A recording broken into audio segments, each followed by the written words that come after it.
What a great kick. Oh, up and Chad Townsend plays on.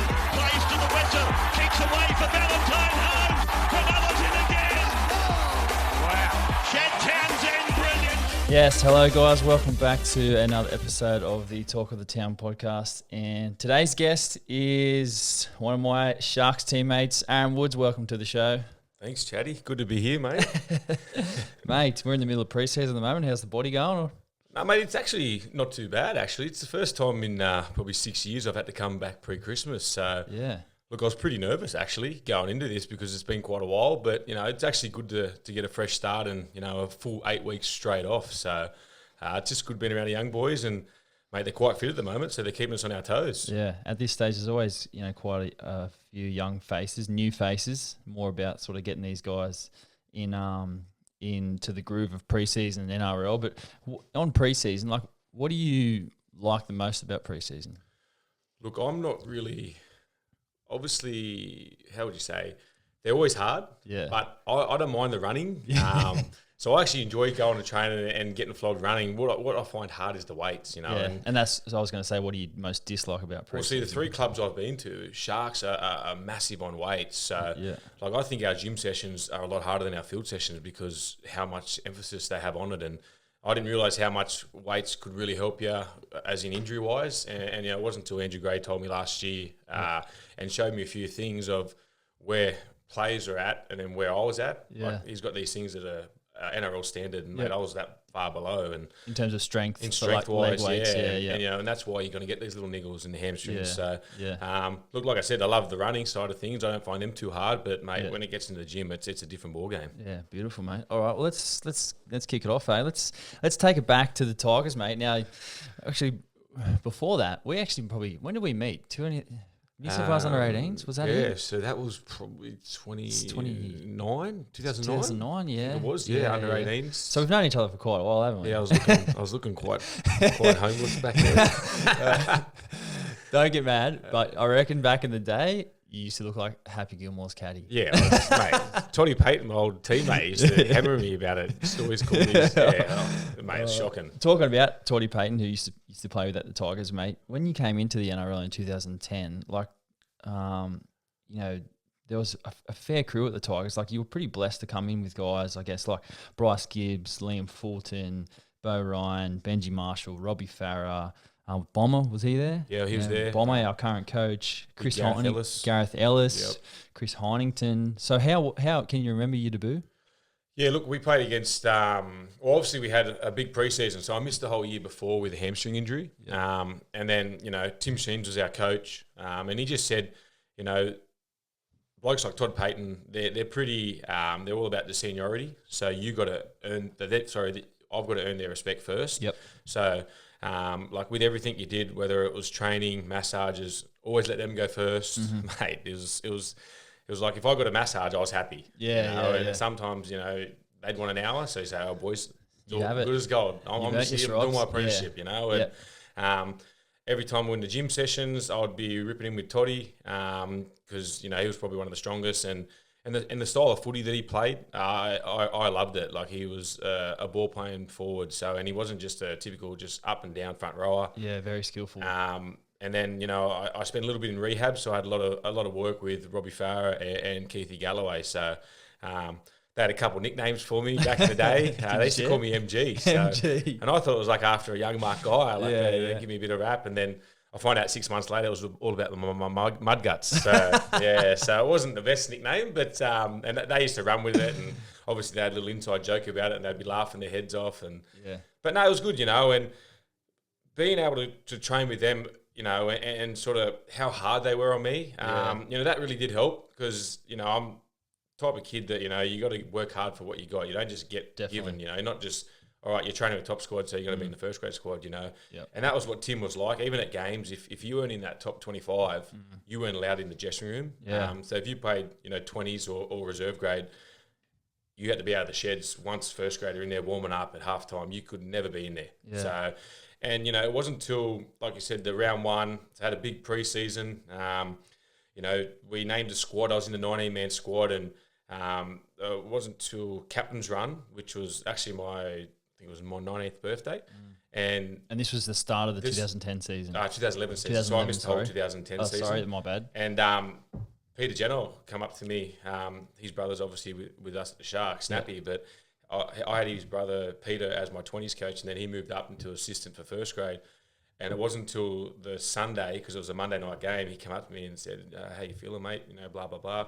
I said, "Yeah, mate, good. I'm 80th man.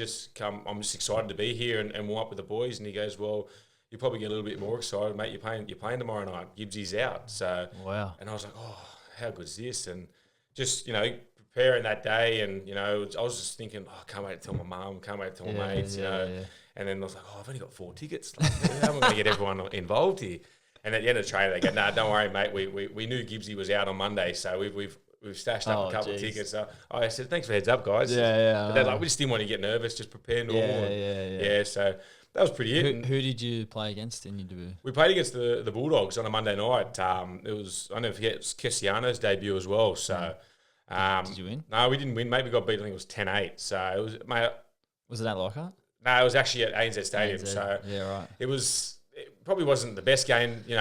We did get beat, didn't start the season right, but just to be out there running around. For sure. Only got the last 20 minutes of the game, but mate, every time they'd go to the speaker, "Oh, mate, I hope I'm up here. And I did remember Tim said I wouldn't get onto the second half, and I never forget my first carry. I ran straight at Tory Peyton and Andrew Ryan, and mate, it didn't look like a big hit, but dead set rattled me on the inside. And I go, Jesus, this is NRL. Far out. As a 19-year-old front rower, too. Yeah, so that's big, mate. But I had some really good people around me. Like I said, you had Tory Peytons, Keith Galloway's, Bryce Gibbs, blokes that have played, 7 to 10 years in the front row. So, mate, they were really good. They were real positive all week. And, they come and just said, "Mate, we don't expect you to come out and score 3 tries, do this, do that. Just want you to do your job and just stick to doing that." Yeah, beautiful. Well, you touched on Bryce Gibbs, and I've been lucky enough to play with Bryce Gibbs and have a lot of Bryce Gibbs around the locker room. And I remember hearing back, in the Tigers days when, you hear, Bryce Gibbs and Liam Fulton and Bo Ryan back when they used to get up to no good and pranks and jokes. And that was probably when Bo started, on the footy show, and he was just taking off. Bo knows what's going on. So how was that part of, I guess, the week back then? Like, what was it like training every day with those guys? Mate, going into training every day, I used to love it, but I hated it. So... Not so much hated, I was scared. I was only 18, 19. I never forget, early on, Gibbsy and Fulton, they're two of the biggest lunatics I've ever played with, Fulton's the brains, and Gibbsy just goes out and does all the work for him. So, mate, one of my first couple of days of training, they get those, those big, the big gym balls? Yep. So they go 20 metres apart and just come flying into each other and see who could get bounced back the furthest. And, mate, that's it. How they didn't knock each other out in our gym, I'm telling you, it was unbelievable. And then there was another thing. So after every field session, you go back in the change rooms. How good, especially with these two lunatics, they just, it's a dead set. That was the biggest thrill of West Tigers, was being in the change rooms in between pre-season or when you're playing. Yeah. Because they'd come up with all these games and they'd do all these little things, and mate, there's so off the edge of the table, you got these it's like a little strap thing that sort of they plug in, and they used to rip it out. So, and they come up with this thing they thought was funny. They'd whip each other. So, and then it got to a point where they'd be whipping each other, and then they just turn around, and the first person they'd see, they'd go, "Woodsy, Woodsy," and then, mate, I'm just trying to backpedal and get out of that room as quick as possible. But then they go, "Mate, if you want to win a comp, get in here now and do it." Yes. So I'm like, "Oh, mate, I'm a kid. I've got to do what I'm told." I can actually second that, because mate, Bryce Gibbs, we did this thing where when I first came into NRL, where we had lashings, where a stretch band, and if you mucked up or you got in trouble, you turn up late, you get a lashing with the stretch band over your backside. But then if you did the lashing and you did, we used to call it a shit whip. Wasn't good enough, Shit whip. So you'd whip him, and then it wouldn't be good enough, wouldn't sound as loud, or wouldn't be as crisp. Then Gibbsy would just team up and go, "Shit whip, shit." So then he'd make you get on. But the worst thing was, it was never going to be a good whip.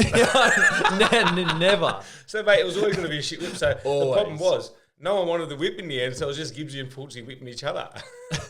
And you touched on, if you don't do this, you're not going to win a comp. And I remember, sitting actually remember sitting on a plane with Bryce Gibbs one day, and I looked over to him, and he just looked at me, and he goes, "We're in the midair," and he goes, "Oh no, Chatty," and I said, "What?" And he goes, "I got a bad feeling." I was like, "What do you mean?" He's like, "This plane, we're going down. We're going down. I just got a bad feeling. We're not going to make it. We're going to go down." And I looked at him, and I was like, "Mate, what are you doing?" Had the same thing with Gibbsy. We got stuck in New Zealand with the ash cloud, and we didn't get. So we were supposed to come back on a Sunday, and we didn't end up leaving till the Wednesday, and we had a game on Saturday. So we're flying back, and then I'll never forget. It was a massive Emirates plane, and then we're going through the air, and it just suddenly dropped. And then Gibbsy turned around, and it looked like he saw a ghost. Yeah. And then everyone's like, "Mate, say you idiot, stop saying it's going to go down." And, mate, from that point, he never said it in that group ever again. Mate, it was that scary, that trip. But he's also done things, like I remember when Bo was at the Sharks as well. Bo was very, I don't know the word, but so Gibbs would do the same thing. He'd say to Bo, "If you don't go and do this, we're not going to win the comp." And Bowie he would do it. Have to do it. Yeah. Because Bowie was a lunatic. Like, I remember at Tigers, so we used to train at Concord Oval. Our sheds were at the start of the doors you walk in. The gym was probably 100 metres down. Yep. And there was like a big fan on the wall, and like there was mats everywhere. If a normal person would just walk straight to the gym, he would have to walk. There's like that much space in between the fan. He'd have to squeeze through, combo, touch every mat. And he had a thing, if you touch someone, say I went and had a sip of the glass, he'd have to come by and just go that. So the boys just played on it. And, mate, how he was as fit as he was and got through as many games as he did, I can't believe it. He was one bloke that he was a walking anxiety ball. Exactly. I remember you saying that a few examples then. Well, he did the same at the Sharks. He'd come in and he'd take a sip out of every tap in the bathroom. And then when he'd walk into the sheds, there's like a bin in the middle of our sheds for our strapping. And then every day he'd have to walk around the right side of it to his locker. And then one day Gibbs would move the bin and put it on someone else's locker. So he would have to walk around without touching the bin and then go towards his locker. And as you said, Gibbs was the biggest one who just played on it. Mate, and then we've got blokes, Gibbs, Hino, Fulton, what Galloway, a crew, man. Farah, mate, they used to just toy with him. But mate, he was the fittest human alive too. So and he trained hard. So mate, he was unreal to play with. Well, all right. Well, you had like, I guess, such a successful time at the Tigers in terms of being able to play with, some great players and establish yourself as, a premier front row in the competition. And then when it was time for you were off contract, right? And you weren't the only one off contract. There was the four of you, Luke Brooks, Mitch Moses, yourself, and Tedesco. So some big name players. And I distinctively remember this time because to me, it was just the media just absolutely blew it out of the water. And it was just every day they were calling you the big four. What are they going to do? Who's going to stay? Who's going to go? This player's met with such and such. Like, how was that for you? It was hard, mate, because they're trying to take the big four they had at Melbourne and try to put it on us, mate. We've done nothing in a game compared to what they did. Yeah. So we didn't have the right to be called that. And it was quite frustrating. And, it just, people, they believe what they read. And sometimes that's not always the case. It's not true. And that was the hardest thing. So there was a lot of things, there was a lot of lies out there. A lot of things happened. But, going in every day, I think the hardest thing was going to your teammates. And to try to tell them that these things weren't happening. Mm-hmm. But it was always out there, Like the day I had a coffee with Clem, he's young bloke. He just had his third kid, DJ. And he went through a pretty tough pregnancy. He was, in ICU, had a few things going on, and the big fella was rattled. And my missus is really family friends with Josh Reynolds. Mm-hmm. So one day, and they live in Roselands, so it's just up the road from the training of the Bulldogs. Yep. And I caught up with Clem, and Joshy come, and then next thing you know, in walked James Graham, in walked Josh Jackson, Steve Turner, and I was like, oh, far out, how bad is this? And then we were playing them the next week. Yeah. And that was when all the media talk was about me going there, and I hadn't even made a decision. Yeah. I was just there to dead set, look after my best mate. I had a bag full of clothes for DJ. Yep. And the next thing you know, it's on the back page of Telegraph, and it was like, far out. And then we go to training the next day, and we're doing video, and Craig Sandercock, who's at the Sharks now, our assistant he'd coach, come up and he goes, I'm going to G up and video. I said, mate, go for gold. I said, it doesn't bother me. It's all good. Yeah. And he's like, oh, Woodsy, mate, was Eastwood at coffee yesterday with you? Because he's got a good right foot step. I just want to know if you had a chat with him about it. I was like, oh, mate, you kidding, are you? And the boys just erupted. So, like, in that time, like, who made the decision first? Can you remember? Well, Mitchell did first. Because obviously his deal got taken off the table. Yep. I think Brooksy signed early on. Yeah. And then, so mate, I'll be honest with you, we had a chat with Canterbury and we were trying to get all three of us to go there. Yeah, right. And, Des just didn't rate Mitchell. Yeah. So they could have got Teddy and Mitchell as well. Yep. And I thought that was going to happen. Yeah. And then I think late in all of the things that happened, Roosters come in for Teddy. And, mate, look how good his career's gone. He's been enormous, mate. He's the best player in the game. Definitely. He's won 2 competitions. He's obviously always had that talent, But look, we all talk about it. Like would things have been different if we beat Canberra that year, made the 8? Yeah. Do we all stay? But you know what? You can always look back and say, I wish we had have, I should have, I could have, I would have. Yeah, what ifs. But mate, where I am now, obviously it was a hard 18 months to get here. Yeah, but definitely. Mate, I am in the, I love it at Cronulla. And that was, I guess, like me moving on to the next sort of topic. And you did go to the Bulldogs and had a short stint there, and things probably didn't pan out the best for you. But now, you've really found a home. Definitely, Sharks, mate. Like the Bulldogs was hard because I signed under Desi Hasler, Raylene Castle, and Ray Dibb. And then when I get there, 2 of them were gone, and then Ray Dibb only lasted a month or 2. So it was a lot different to what I signed. Yeah, and not saying that's that extremely Dean Pay, difficult. Not saying Dean Pay was bad. Lynn Anderson, they were all unreal. But things happened with the club, with the cap, and and I got the opportunity to say if I got a club, I could go elsewhere. Yep. And unlike when I was going to the Bulldogs, I had a lot of talks with Des and seeing what I wanted. Flano just threw me a lifeline and said, mate, I want you here, but it wasn't to me. He spoke to my manager. And then I hadn't met Flano. I'd probably seen him once or twice before at events. And, and I had it pretty much, I never forget it. We got beat by the Tigers. Yeah. So the week was horrendous because I wanted to beat the Players Club. I didn't make Origin. Yeah. And then, I find out that if I find a club, I can go. So it was a pretty, things come in threes. Yeah. I get to training on the Monday and we had the bye. So Dean Pay gave us 6 days off and just said, mate, go away. And mate, first thing, I've got the shits. I'll ring one of my mates and said, let's get on the piss and just want to get away from footy. I'm over it. Yep. I'm sick of it. And I get home and my wife goes, she's booked the flight. We're going to Noosa. And I was like, mate, that's the last thing I want to do. I just want to go and have a few beers with the boys and just want to talk. Take some time out. Yeah, just being like the normal person and just having a yarn about things. And she goes, nah, we're going up. So we went away and it was just a blessing in disguise. I had a couple of clubs I could have went to. Yeah. But I just thought the Sharks was the right fit. Like, I've played with you in the 18s. I played with Wado. Yep. Played with Gow. Played with Lukey Lewis. Yep. And then, one of my real close mates, Andrew Fafita. And when I played with Fafita, he's a type of bloke that a lot of people think he's a dickhead looking outside in. But inside the group, he's a massive leader for us. Definitely, mate. Definitely. People don't see what he does for the club and what he does for younger guys. And such a family man too. He's got a beautiful family as Best family man ever. And the amount of...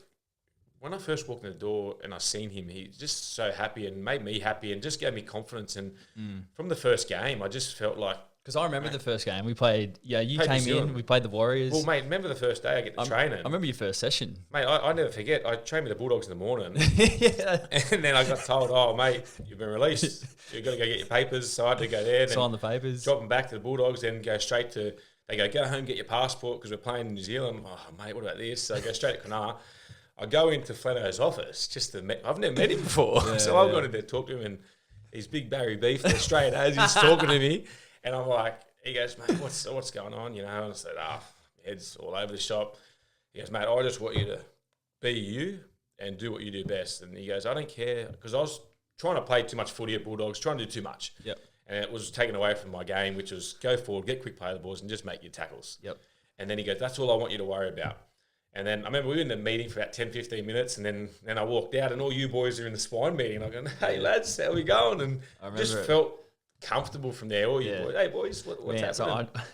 to put it out there, like I just find it extremely funny. And this is, I guess, the industry that people don't understand, like professional sport. It's a business. 100%. And like for people out there, like for you to be training at the Bulldogs in the morning, lunchtime, sign your release papers, and then you come and do our field session in the afternoon. Like, and I remember we had an afternoon scrimmage session. I think it might have been against the Jersey Flag team. Yep. And you rocked up, and I could see like you were just excited to be here. Yep. We were all really excited that we get a freaking A grade, top grade front rower and a good bloke. And then we went over to New Zealand that week, played the Warriors, and you came off the bench. We had an awesome win, didn't we? Yeah, mate. I'll never forget that game because. So I was on the bench with Boogie, Jason Bakuya, Chico. I can't remember the other one was. I'm not too sure. Yep. And, mate, 'cause I'm a pretty loud person and because I was quiet, because I didn't get to know these guys too well. I hadn't been there for 3 days. Yeah. Yep. And I don't mind a bit of yahooing and, ripping in and sledging. And I've dead set almost knocked Chico off because I'm getting excited. We're going well. And then we're on the field. We get back into the game. I think it was 10-12 or something with like 5 minutes to go. And then they put a bomb up and somehow they collect the ball, 2 passes check, then passes to Isaac Luke, and I'm going, oh, not again. This is happening. We're going to get beat first game. Yeah. I'm the bad luck charm. Here we go. I'm going to cop it again in the media. It's just going to be all about me. And then somehow he was offside. We get a penalty. We walk up field. You went for a field goal, got charged down. Yep. And Fafita picks that from an offside position. Yeah. And plays the ball. And the next thing, I think you sweep short side. Moises swept short side and then hit Ricky. Ricky hit slip, Eddie. went straight to Eddie. And Eddie scored, yeah. Try time. I was like, is this happening? Yeah. I'm winning games. Yeah. I've been at Canterbury I was at Canterbury for 11 games. I only won 3 of them. I've already won 33% of games already. Yeah. And then, like, I guess on that, like Canterbury had a pretty tough start to that season. Yep. And then you came to the Sharks, and then from the moment you sort of came, we went on to finish in the top 4 that year. Yep. We made the grand final qualifier. You were playing semi-finals. So how, I guess, was that experience, like to come into a team that was, playing some good football? Mate, that was the best, Chatty. That was the main reason with the Tigers thing. I wanted to play semi-finals footy. Tedesco's not going to be there. Moses is not going to be there.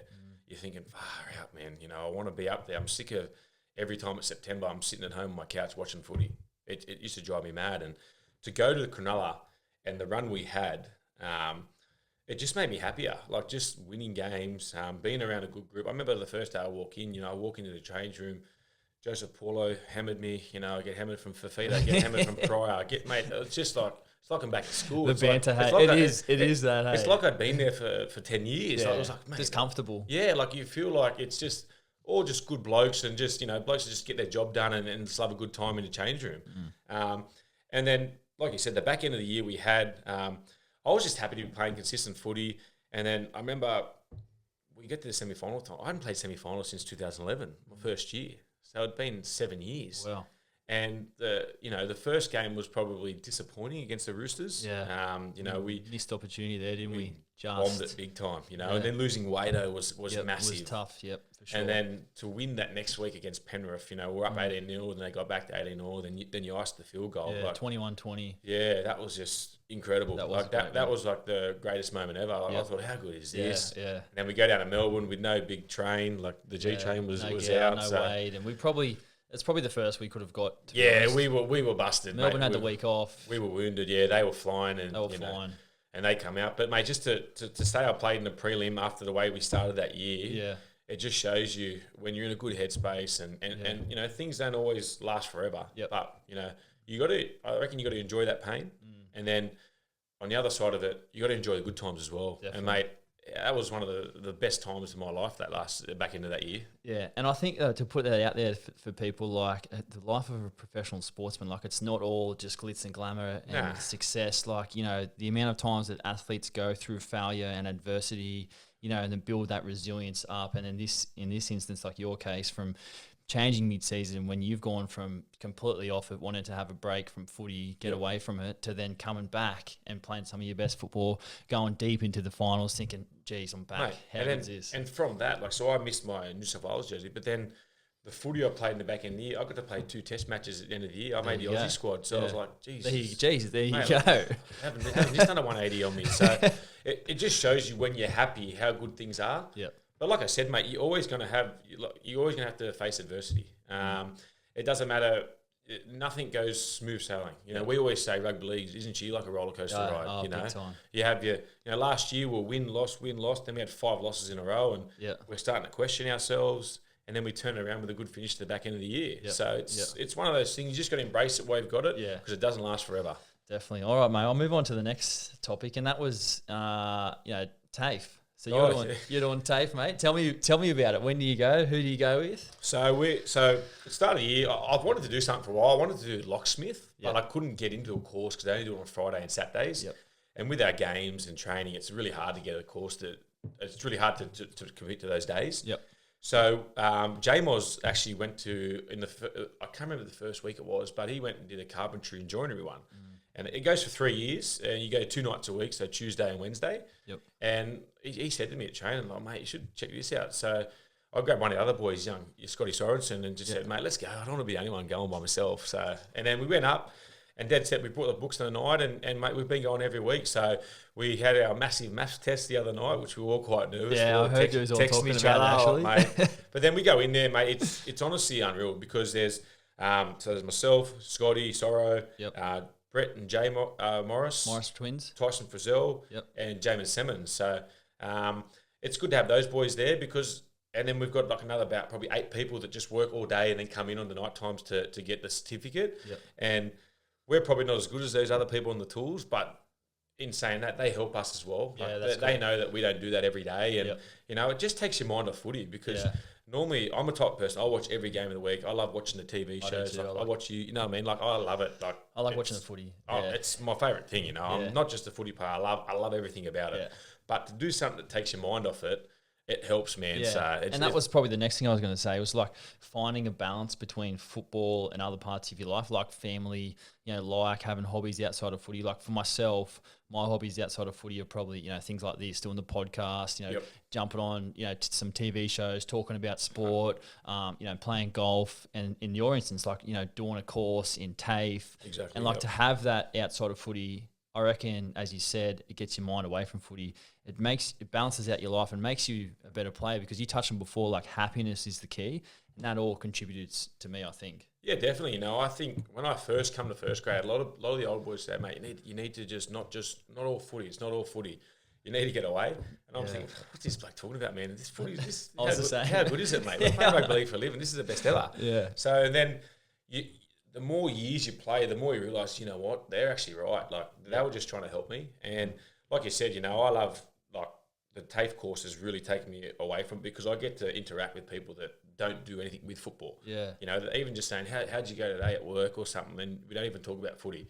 So it sort of just takes your mind off it, And when we did go through those hard periods this year, like they'd come and make, another loss, boys? And then, just banter, Yeah, just good banter about it. And like you said, hobbies, I love playing golf. I love all sports. Yep. Like cricket's my favourite sport. Yeah. So I love watching a lot of that. The Big Bash. Yeah, the Big Bash. But I'm actually a big Test fan. So I like the boring What's side of things. Think of that? Oh, she hates it, mate. She can't sit still and watch TV anyway. So, But yeah, like for people out there, like, who would have thought, that like these big name NRL players like yourself, Aaron Woods, Tyson Frizzell, the Morris twins, Blake Ferguson, they're doing TAFE.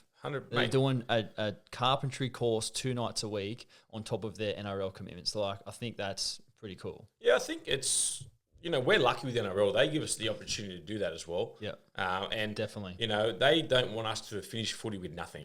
And that's like, I've got my Cert 3 and 4 in fitness certificate, so I could be a PT, but to be honest, I don't really want to do that. Yep. We train all the time and, I don't have the passion for that. And I've got a small business diploma. The Tigers are really good with all those side of things. They always encourage. Yep. And the Sharks are the same, Definitely. Geordie Atkins, he's always hammering, what are you doing? Can we set up something for when you finish footy? Because, there's a big trend in rugby league. When guys do finish playing footy, they struggle a lot because they haven't got nothing behind them. So this is just try to put your front foot in the door of something different. And, footy doesn't last forever. And, we're lucky that, we don't always train every day. So at Sharks, we're lucky. Sometimes we're day on, day off, or you might have 2 days on or day off. Yep. And it gives us that opportunity to be able to study on the side. So I think the NRL, like from when you and I both started in the NRL, like the It's come a long way. It's come a long way, definitely. Massive. Like now, the NRL does such a fantastic job at making sure They even give us a little allowance to do these courses. Grants for education, our well-being, managers that every club has, like a pushing the players. As much as we take the piss out of them and that, like muck around with the welfare, because they are quite boring people. But look, they're out there actually, and they're doing a good job. They really help. You hear a lot of players. I've heard a lot of players sort of say they didn't get much help, like the ex-players. But the systems that we've got at the moment, they're really good, mate. And they've they've helped myself out. And I've seen a lot of players like yourself. They're always there, willing to lend a arm out there to help us. Yeah, for sure. All right, mate. I'll move on to the next topic, and that was, your family. So you've just had a little boy, Buster, mate. Yeah. How is he? How old has he got? Yeah, big Bust. He's going good, mate. He's just over 5 months. Yeah, wow. He's just starting to teeth at the moment, so it's a bit of up and down. But luckily, the wife does the night shift, so she hasn't had much sleep. Awesome. But mate, it's just changed my life completely. Yeah. I used to worry about myself a lot. I was the type of guy that I need things to be same way every week, bang, bang, bang, same preparation. Whereas now you got the little fella, throws a spanner in the works, and it just shows you got to react to different situations. And probably in my past, I struggled with not having the same consistency with my prep, whereas now it's a lot different. Yep. But don't get me wrong, I still prepare really good. But having him there now, it's not about me. It's about the little fella now. You know, and then providing for him, like 100%. Everything you do for everything. You go to training, you train hard, you make sacrifices. It's all for him. And everything I do now is for him and my wife, because they're the ones that. At the end of the day, my wife especially, she sacrifices a lot for us to be able to, she's at home all day, whether, she can't work because she's got to look after the little fella. But then we're out there busting our backside, but it's not really just for us, it's for them as well, definitely. And I'm one to admit, when I see all my mates, they first had kids, like they're putting up Instagram photos, I'm like, what's this idiot doing? Like, mate, the kid's freaking 3 months old, he's got no idea. Mate, I look at my Instagram now, mate, I can't stop it. It's the best ever. It is, mate. I used to bag everyone, but now I'm like, oh, mate, I go to my wife, mate, should I put that up? Or I look like a goose? And she goes, nah, who cares? Nah, who cares? So you got plan for more kids, mate? Oh, 100%. Yeah. I told her originally I wanted 6, but then, Jesus, mate, one's hard enough. So I think, and the pregnancy that my wife had, and when we did go through the Bulldog stuff, so it took us 18 months to try to before we could even fall pregnant. Right. So it wasn't as easy as everyone thinks. Yep. And she was dead set vomiting every day for 10 months. So my life was awesome at home at that period of time. Wow. But once he did come out, mate, it's been a bundle of joy. He's been the best thing that could ever happen to us, and mate, we wouldn't change it for the world. Yeah, mate, that's unreal. So I want to touch on, mate, your origin career. Yep. Now, 2014 Origin, talk to me. A series win, New South Wales. Yeah, so that was... probably playing against probably the most dominant era of Queensland. Mate, you look at some of those players in that side, like I think we were just supposed to show up that series and, Queensland were going to win again. Yeah. No disrespect to Queensland, but, and like you look back now on the halves, we had Trent Hodkinson, Josh Reynolds, they're not the biggest of names, but the side that Laurie picked that year, just blokes that had to go. Yeah.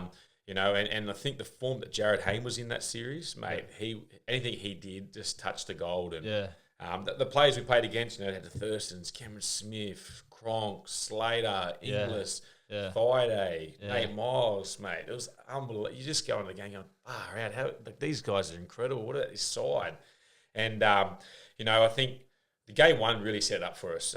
We had a really good camp. I think it was the first time we took camp to Coffs Harbour. Yep.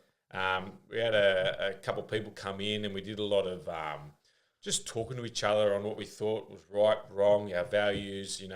We never that was my second year in the squad. But they said they've never done anything like that before, and it was brutally honest. It was just an honesty session. Yep. And we were all honest, and it just made us real tight. And mate, just going up there, we played game one at Suncorp.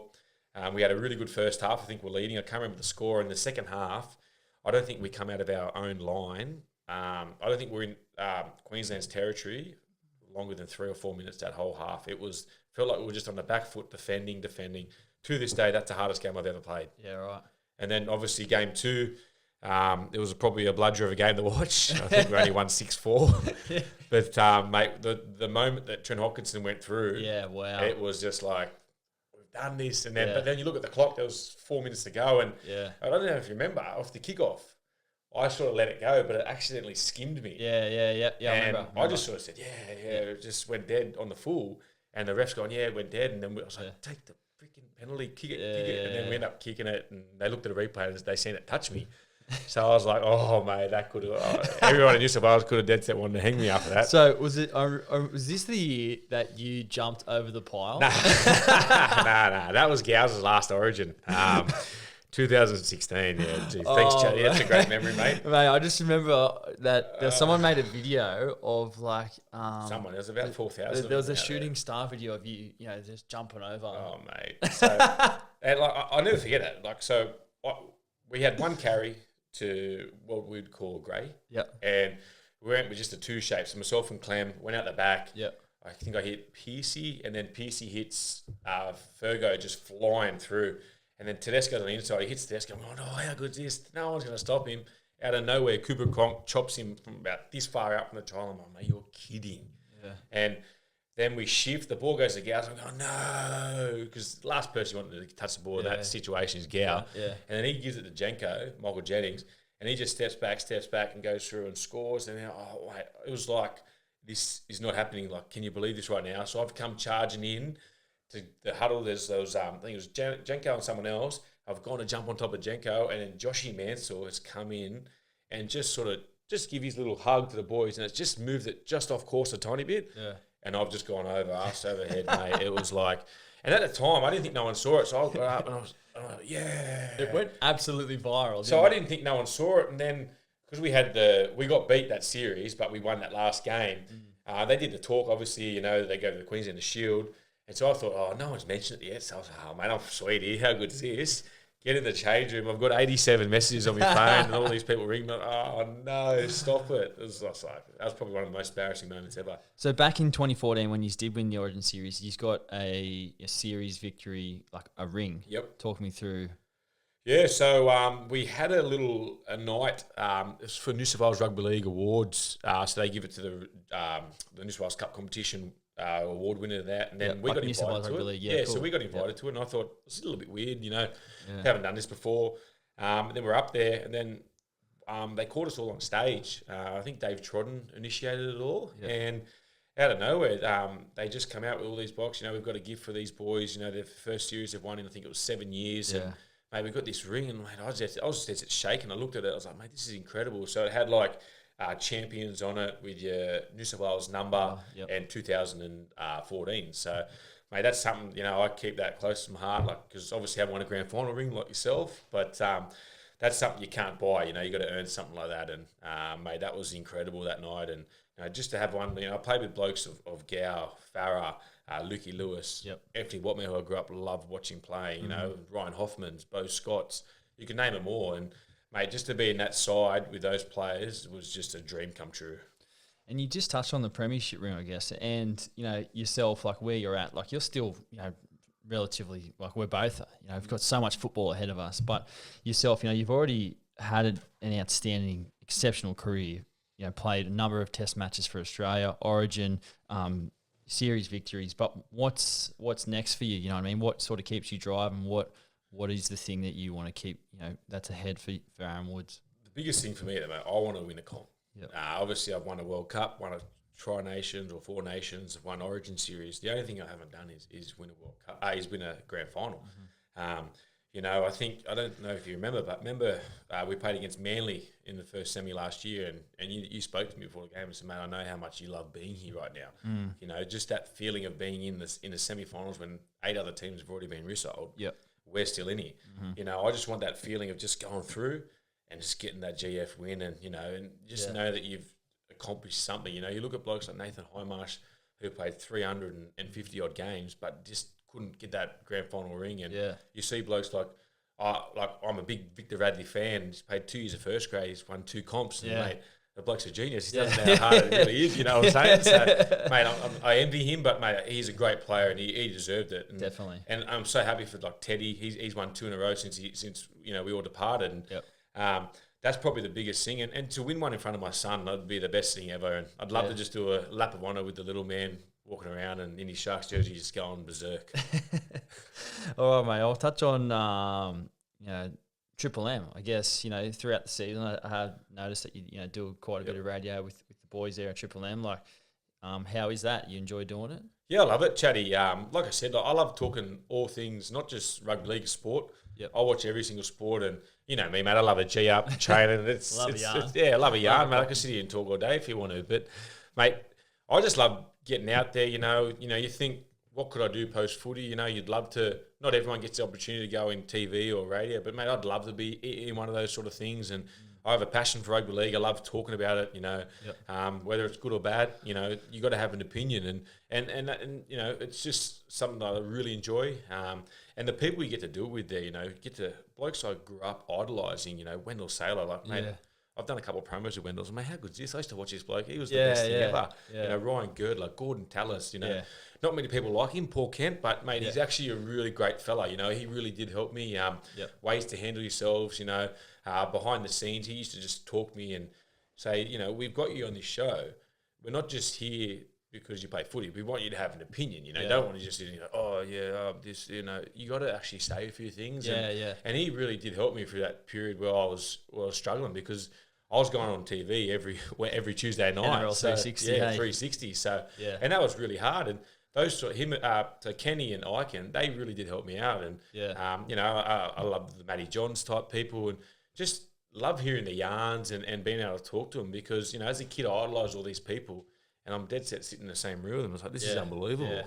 How about, I guess when you first start going on TV, when you come into the NRL compared to now, and like even on the radio, where you are so much more confident, I guess, doing interviews, being on the radio and talking. Hey, it's just time and practice, isn't it? Exactly. Like, I know I did Triple M a few times this year, and they get listeners call up, and we ring. I remember we rang you one day. Yeah.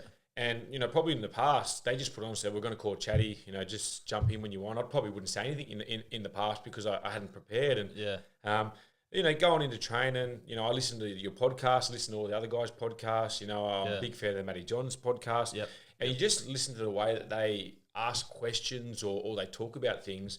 And it just sort of, like you said, the more you do it, the more it just comes second nature. At the end of the day, it's just a normal conversation. Yeah, I think the biggest thing I've learned probably from, like, this year, every fortnight I would go on NRL Tonight. Yep. And as you said, like, when they don't care if you've had a bad week or you've lost or the problems you've got going outside of football or things like that. And I was going on NRL Tonight after 5 straight losses. So you can imagine the questions I'm about to cop driving into the studio. Brother, try going on after your coach got sacked after round 3.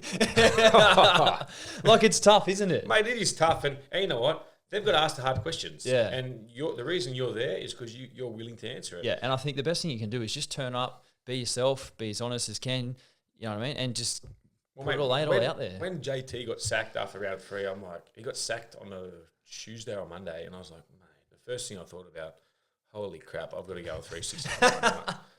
And I was thinking, I remember I rang up the manager, I was like, mate, I want to brush this. This is... Yeah. And then I was thinking, actually, you know what?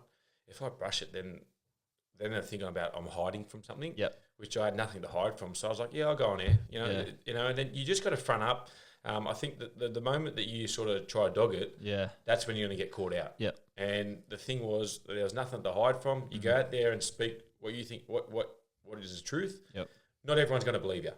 Everyone's going to say, oh, he's lying, or, I actually do believe, well, gee, he got up there I think people, properly. When you turn up in those situations, people have more respect for 100%. You as a person. You exactly know what I mean? Right. This guy's obviously going through a tough time. Yep. But he's turned up and he's answered questions. That's what I was trying to do every week. And I was on 360 Tuesday nights, and then Wednesday mornings on the big sports breakfast. I was just getting bombarded left, right, and centre. Yeah. But the biggest thing was just to show up. Yep. Just keep telling them everything that happened and be honest, and that's what I did. Yeah, no, that's unreal. You touched on Jason Taylor, mate, one of your 8 coaches. One of 8, yes. One of 8. Mate, that's phenomenal. So the coach you've been playing NRL next year's your 10th year. This year coming now is 10th year, yeah. 10th year. And you've had 8 coaches in 10 years. Yeah, so I've had Tim Sheens, Mick Potter, JT, Ivan, Dean Pay, Flano, and Bomber. Yeah. Well, 7. And then you throw in, I've had Loz, Freddie, Mao, and then Sheensy as well for Aussies as well. Yep. So I've had a fair few over the time. Yeah, well, you mate. could say. But look, they're all different. Yeah. I think I was really glad I got Tim Sheens at a young age. He taught me a lot about rugby league. Yep. He was huge on skills like just catch pass. A lot of players this day and age don't even know how to catch pass. They're big, they're strong, but you look at the fundamentals in their game, they can't catch pass. Whereas Sheensy just dead set. We'd have an hour of just skills, just bang, bang, bang, bang, bang. And, he had little funny things like you always had to say, if I called it off Chatty, Chatty, and if I was passing to Matty Moore, you always had to call their name. During drills, he'd give because Bowie obviously was a bit of a different character. He'd always give Bowie a code. So first couple of days, the code was WT05, so West Tigers 05, and it had to get around to the whole group. So at the end of the session, if Sheensy goes, "All right, Woodsy, what's the code?" If I said, "Oh, mate, I don't know, we got extras." Yeah. Whereas I never forget one day, I got done because I thought it was WT11 or 10, which is the year. It was actually wrong, and we all got. And the older boys dead set, they give it to you. It's all about just communication. And, mate, each coach has got something different that you learn off them. And I mean, you touched on Sheensy. Is there any others there that you can think got the best out of you? At either club or rep level? Mate, I've always been lucky with every coach you have. They've all got a different style. Yeah. I never understood why Queensland was so good until I had now at Australian level. Probably tactically wise, he's probably not as smart as Tim, but he'd get you running through a brick wall. Yep. You'd do anything for Big Mal. Yep. Similar to Loz. I loved Loz, playing under Loz. Freddie's a different character. The things he does with New South Wales, he did that back in the city days. Yep. The earthing, the going in for yoga, pre-session. It's all good. Look, you learn so many different things. Under Jason Taylor, a lot of people thought I didn't like him, mate. I was playing for Australia and New South Wales under him. Yeah. He got a lot out of me, and I think Flano as well. He took that chance on me, and mate, he sort of just instilled a lot of confidence and made me enjoy my footy again. I really like the seniority they have at Cronulla. You got to earn your right there, and that was one thing that really helped me. And just the things I learned under Flano. He wasn't the flashes coach, but we had the little simple things that when things did go wrong, we just got back to that and just kept going. Yeah, beautiful, mate. All right, well, let's to finish off, mate. I want to play this little game with you. All right, so I'm going to say one word or a phrase, and I want you to tell me the first thing that pops into your head. Sweet. All right, the first word: halfbacks, Chatty, front rowers, Pato, coaches, weird, pre-season, torture, wingers. Myths. Can I say a couple words about them? Yes. They've got the front row seat to the best game in rugby league. They don't do anything. Wingers tackle wingers. That's what they score. I was interested to see what you said then, because for everyone out there, Woodsy's not a fan of wingers. A lot of the wingers get given a lot of stick. Finals. Best ever. Buster. My world. Yeah. Feeling after a win. It's honestly unreal. It changes your whole life because the week ahead is the best. Yeah, and I want to put that out there too. Like, people, when you win a game of NRL with your mates, like, how good is it? Mate, for me, I love just sitting in the change room. I'm always the last one out because you've trained all week. And I love when you prepare things. So the way you defend, you stop a couple of tries in the game because we knew what was coming. Yep. Then everything, all the shapes that we've set up. Preparation. All week, preparation. And then you see just a little trick play that you've worked on and you just go, mate, what about that play? We couldn't get it right at training, but you just seen that man sink in and you go at the back and, Moisey hits him and it's under the post for a try. It's like these things do come off and just sit in the shed, you have a beer and just, mate, how good is it? Like, this is the best. Oh, so good. I'll definitely second that. All right, next one. Feeling after a loss. Oh, it's shithouse. It's the complete opposite. You go home and you start questioning, how long have I got left in rugby league? Mate, why did I do that? Yeah. I'll go home, watch the video and say, mate, why did I sink in? What am I doing there? And you just sort of, you second guess yourself on everything. Yep. All right, next one. Life after footy.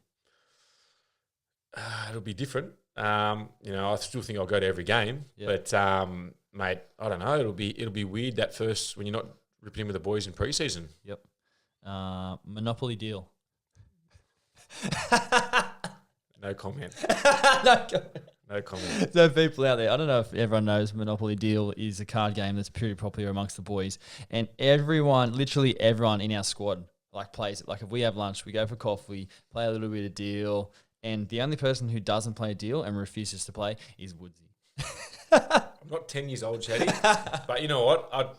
My problem now is my pride gets in the way. I can't play because Chatty drives me mad every time. He snaps me when they're playing it, and it just kills me. I actually filmed you on TikTok the other day and put music to it. It's freaking hilarious. Stop it. That's a 50 fine. All right, next one. Our locker room. Crazy. Yes. It's, like I said before, my first day walking in there, I got bombarded left, right and centre.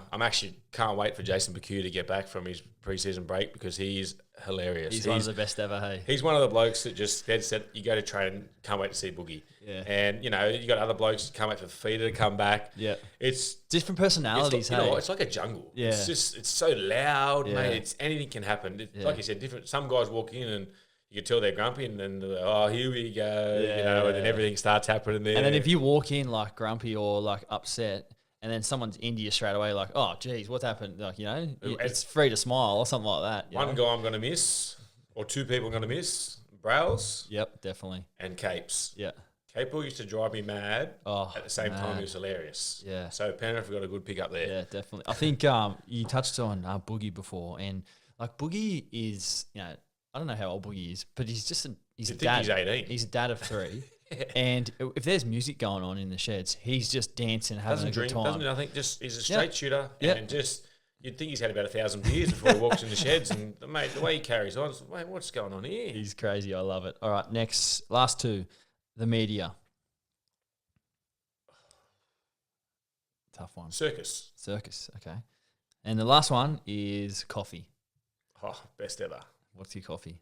Piccolo. It's a little coffee for a big man, but it's got to keep off the sugars. I used to be a mocha drinker, so I've come a long way. Jeez, mochas. Yeah, back in the day, mate, I was a bit like Monopoly. Who goes for coffee? What are you doing? Yeah. And then now I've slowly got into the piccolos, and I reckon I have about 3 a day. Yeah. And just love having a yarn and chewing the fat with the boys. Yeah, mate, how good. Well, Woodsy, mate, I appreciate you coming on today, mate. Thanks very much. I appreciate having me, mate, anytime.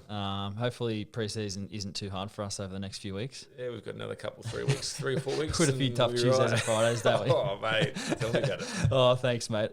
All right, guys. Well, thanks very much for tuning in today. If you enjoyed the podcast, please make sure you subscribe. You can catch it on YouTube, Spotify, and iTunes, and we'll see you next time.